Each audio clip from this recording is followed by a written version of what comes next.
Hi everyone, my name is Victorieuse and I'm currently a third year undergraduate student majoring in law and politics with a minor in French. And welcome to my research reflection.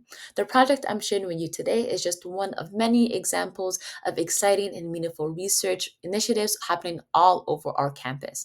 My hope today is that by sharing my research and my journey, you'll feel inspired to explore your own curiosity, especially within the dynamic world of political science research.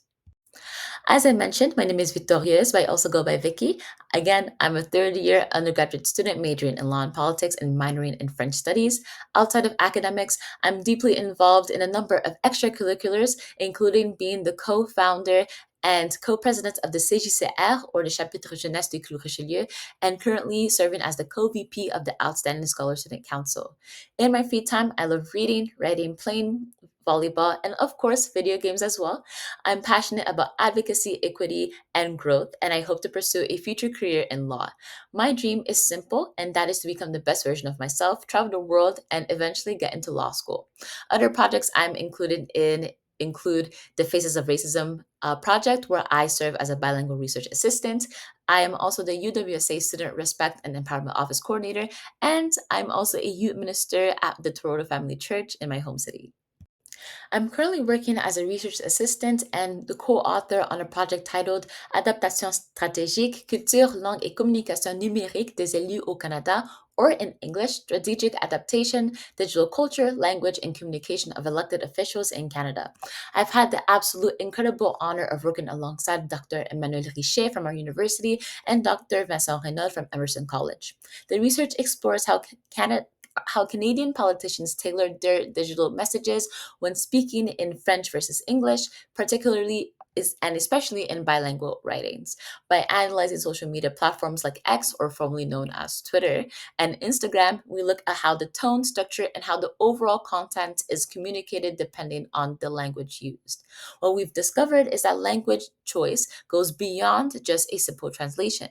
It's a strategic act that reflects and responds to the different cultural and political views held by English and French speaking communities in Canada. Like I said, I've been able to be so honored to work on this project, and I've been working on this project for the past 2 years and continue to do so today. And it's been such a privilege and a beautiful, profound learning experience. So, how did my thought process go? I joined this project during the summer before I even started my first year of university, before I ever even stepped into a classroom. I was fresh out of high school, and truthfully, I was super nervous. It was my very first research position, and I was entering a space that felt completely new and intimidating. To add to that, I was also working alongside professors, one of whom would go on to become my core professor in law and politics. But what started as fear quickly became an opportunity for growth, mentorship, and learning. I was guided, challenged, and empowered in ways I hadn't expected. When I first thought of research, I imagined lab coats and science labs because that's the kind of research I thought about and always heard about in high school. But political science research is quite different. It's just as rigorous, but it also often happens remotely on laptops instead of laboratories. The reality is that much of my work involves data collection, content analysis, and comparative research.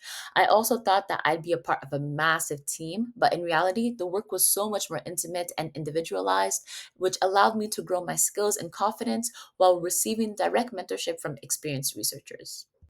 My research journey began in 2023, specifically in August, when I first met Dr. Emmanuel Richet and began collaborating with her and Dr. Vincent Renaud. I officially started working on the project in September of 2023, beginning with formal training that led the foundation of the work ahead. By November, I had completed my assigned section of the project, and I gained hands-on experience in data collection and analysis. Over the months that followed, I continued collaborating with both professors on a variety of related projects and expanded my research skill set and academic involvements. In the summer of 2024, I was entrusted with new responsibilities and tasks that allowed me to contribute to a new phase of the research we were doing. During the winter of 2025, I took the opportunity to read the drafted research paper, and then in March 2025, I was assigned to analyze the social media activity of several new politicians, an exciting task that not only marked this continuous step in depth of our research, but also in the project. Each phase allowed me to grow not only as a researcher, but as a scholar and future legal advocate. The COBS learning cycle, which is divided in four categories, actually beautifully demonstrates how my research has gone. The first category, which is concrete experience, basically goes as this in my own academic life. I began my research, like I said, in August of 2023 and worked alongside these professors before I even stepped foot into a university class. From data collection to co authoring to leading events and co founding a club, I completely immersed myself in every single opportunity from conferences to digital content analysis. When thinking of the reflective observation part of the Cobb's learning cycle, I kind of reminisced about my journey. And looking back, I remember how nervous I was, unsure of how I'd be or how I would be perceived. I expected research to look like a science lab, but like I said, instead, I found myself deep into political discourse, analyzing bilingual messages online. And I realized how much I was learning while doing that as well.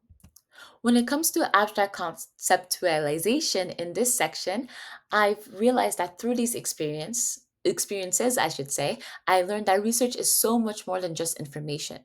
It's strategy, mentorship, and connection with so many people. I started seeing how language reflects deeper political values and how my own growth was tied to being pushing myself past the fear that I had and embracing the challenge as well. And finally, in the active experimentation section, I now apply absolutely everything I've learned to new tasks, which comes with analyzing more politicians, I should say, taking on new mentorship roles or leadership roles, and completely helping build student communities around me. I approach every step with more confidence, critical thinking, and the purpose and more purpose than I had before. Through my research, I was able to do so many things and delve into so many different parts of myself, and I showed this in front of you today. First, skill development. I was able to develop so many skills that I have used today, in the past, and will continuously and ever more use in the future. I was also able to meet new profs, not only Dr. Renaud, but also Dr. Riche of our very own here at the university, but I was also able to meet so many different profs, such as Dr. Najam, Dr. Callahan as well. Through the Outstanding Scholars program, I was able to delve into so many opportunities, not only from the academic side, but also networking opportunities as well.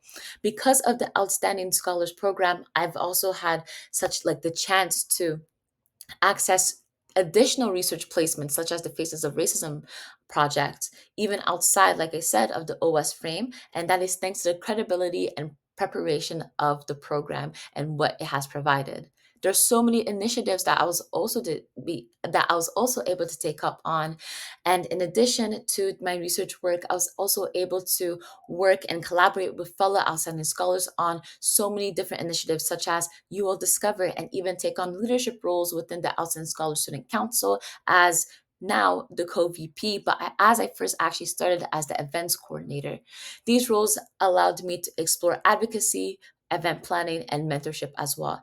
And like I said, I even founded a club alongside a very close friend, something I had never thought would be possible if it wasn't for the connections and the opportunities I had gathered from the program. There are also publications that I'm so ready to delve into, so many things I'm so ready to write and explore and learn. I was also able to do so much exploring and research as well. And I was able to cultivate a powerful blend of research, academic, and personal development skills. I've gained experience, like I said, in data collection and analysis. And I've also sharpened my critical thinking skills and digital, I should say, literally skills by examining political messages that were bilingual across so many different platforms. And at the same time, I strengthened my communication, leadership, and time management skills, balancing both research, my academic, and extracurricular commitments as well. I was also able to pursue happiness. I've never been so much happier to delve into research that I've been so inspired by. And I've been able to gather feedback and follow up from the mentors, not only the profs, but also the older students that have helped and guided me so I could be where I am today. And I have just never been so grateful to be able to lead a path that allows me to become more curious, confident, and become such a beautiful and capable version of myself.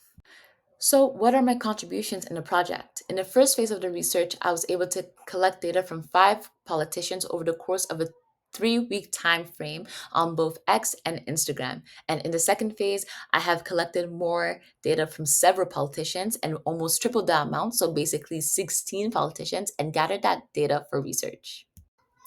So, looking ahead, the research will not only lead to academic conferences and published articles, but we also hope that it leads to a larger scale and more in-depth analysis of how language, culture, and politics intersect Canada's public sphere, used by not only politics but also the politicians running the politics as well. Being a part of this research project has been one of the most rewarding parts of my undergraduate journey so far. It's given me so much more insight and has helped me grow into the woman, researcher, scholar, and student I am today. To any of you considering research, especially those in social sciences, please know this. You do not need to have all the answers to begin with, because I certainly didn't. All you need is curiosity, courage, and commitment. From there, everything else will grow in time.